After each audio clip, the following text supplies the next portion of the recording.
এই ছাত্রদল এবং বিএনপি এবং পুরো রাষ্ট্রযন্ত্র এই সন্ত্রাসকে তারা প্রশ্রয় দিচ্ছে। আমরা ছাত্র সমাজকে সাথে নিয়ে আমরা এই সন্ত্রাসের বিরুদ্ধে আমরা জবাব দেব। বিদ্যালয়ের শিক্ষার্থী আব্দুল্লাহ মাহমুদকে তাকে হত্যার, তাকে জবাই করার হুমকি দেওয়া হয় এবং পরবর্তীতে তার জীবনের নিরাপত্তার জন্য শাহবাগ থানায় জিডি করতে চাই। তার সাথে হল সংসদ এবং ডাকসুর বিভিন্ন পর্যায়ে নেতাকর্মী উপস্থিত ছিল।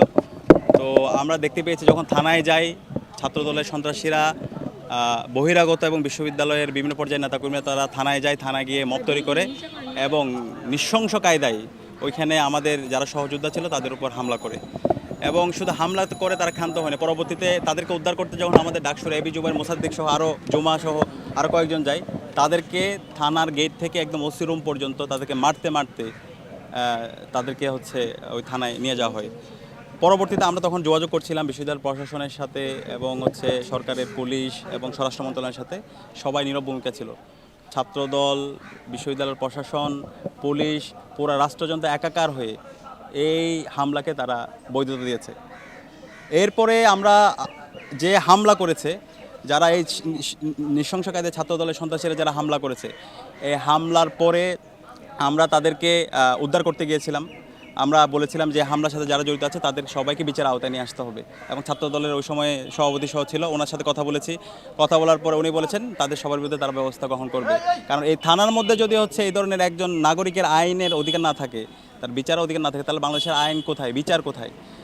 এরপরে আমরা দেখতে পেয়েছি যে ছেলে তার জীবনের নিরাপত্তার জন্য থানায় জিডি করতে গেছে, তার জিডি তো নেওয়া হয় না, তাকে থানার মধ্যে রেখে দেওয়া হয়েছে। সেই দুপুর থেকে একদম 4:30 পর্যন্ত, ভোর 4:30 পর্যন্ত তাকে থানায় রাখা হয়েছে। তা আমরা প্রথমে শাহবাগ থানা ছিল, ওইখান থেকে তাকে ধানমন্ডি থানায় নিয়ে যাওয়া হলো। ধানমন্ডি থানায় আমরা যাওয়ার পরে আমরা পুলিশকে জিজ্ঞেস করলাম, পুলিশের উচ্চপদস্থ যারা কর্মকর্তা আছে তার সাথে কথা বললাম, আপনারা কেন তাকে আটকে রেখেছেন, তার বিরুদ্ধে কোনো ফৌজদারি অপরাধ আছে, কিসের বেসিসে সে তার জীবনের নিরাপত্তার জন্য একটা সম্পূর্ণ ফেক স্ক্রিনশটের উপর ভিত্তি করে যাকে হত্যার হুমকি দেওয়া হয়েছে, সেই ফেক স্ক্রিনশটের উপর ভিত্তি করে আপনারা কিসের ভিত্তিতে তাকে থানায় আপনারা রাখছেন? তখন তারা আমাদেরকে বললো এটা উপরের নির্দেশ। উপরের নির্দেশে তো আমরা সে ফেসিবাদে আমরা দেখতে পেয়েছি, সে হাসিনার নির্দেশে, আওয়ামী লীগের বিভিন্ন গুন্ডাদের নির্দেশে তখন এই শিক্ষার্থীদেরকে গুম করা হতো, খুন করা হতো, মামলা দেওয়া হতো। তো এখন জুলাইয়ের এত রক্তের পরে যদি উপরের নির্দেশে এইভাবে সব কিছু বৈধ হয়, তাহলে বাংলাদেশে আইন আছে বলে আমাদের কাছে আর কিছু মনে হয় না। তো এরপর আমরা কথা বললাম এবং পুলিশের সাথে কথা বললাম এবং সর্বশেষ তারাও চেক করলো তার ডিভাইস, এর ন্যূনতম তার কোনো ধরনের সংশ্লিষ্টতা তারা পায় নাই। তো এই শিক্ষার্থীকে যে 12 ঘন্টা ধরে সম্পূর্ণ বেআইনিভাবে থানায় রেখে তাকে যে মানসিকভাবে তার উপর যে নির্যাতনটা হয়েছে, এই নির্যাতনের বিচারটা কে করবে? আজকে রাষ্ট্র যদি এইভাবে ডিসফাংশনাল হয়ে যায়, তাহলে দেশের মধ্যে তো আর কিছুই থাকে না। তো আমরা আশা রাখবো এই পুরো এই মবের সাথে, এই হামলার সাথে ছাত্রদলের যে সন্ত্রাসী জড়িত ছিল এবং সবচেয়ে দুর্ভাগ্যজনক যেই সাংবাদিকরা থানায় গিয়েছে, সেই সাংবাদিকদের উপর ঢাকা বিশ্ববিদ্যালয় সাংবাদিক সমিতির সভাপতি সেক্রেটারি সহ অনেকের উপরে এই ছাত্রদলের সন্ত্রাসীরা তারা সহিংস কায়দায় তারা হামলা করেছে। তো আমরা এখন পর্যন্ত তাদের এই সন্ত্রাসীদের বিরুদ্ধে ব্যবস্থা গ্রহণ করতে দেখিনি। আমরা আইনের প্রতি রেসপেক্টফুল, আমরা গতকালকে যথেষ্ট সহনশীলতার পরিচয় দিয়েছি, আমরা এখনও সহনশীলতার পরিচয় দিচ্ছি। আমরা ক্যাম্পাসের মধ্যে শান্তি চাই। আমরা আশা রাখবো ছাত্রদল এই সমস্ত সন্ত্রাসীদের বিরুদ্ধে ছাত্রদল ব্যবস্থা গ্রহণ করবে। দেশের যে আইন আছে সেই অনুযায়ী তাদের বিরুদ্ধে ব্যবস্থা গ্রহণ করা হবে।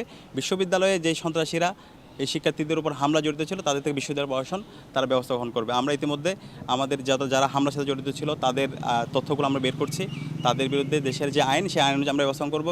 আমাদের বিশ্ববিদ্যালয়ে আমরা অভিযোগপত্র দিব, আমরা আশা করব তাদের বিরুদ্ধে ব্যবস্থা গ্রহণ করবে। আর যদি ব্যবস্থা গ্রহণ না করে আমরা ধরে নেব এই ছাত্রদল এবং বিএনপি এবং পুরো রাষ্ট্রযন্ত্র এই সন্ত্রাসকে তারা প্রশ্রয় দিচ্ছে। তাহলে এই সন্ত্রাসীদেরকে আমরা ছাত্র সমাজকে সাথে নিয়ে আমরা এই সন্ত্রাসের বিরুদ্ধে আমরা জবাব দেব।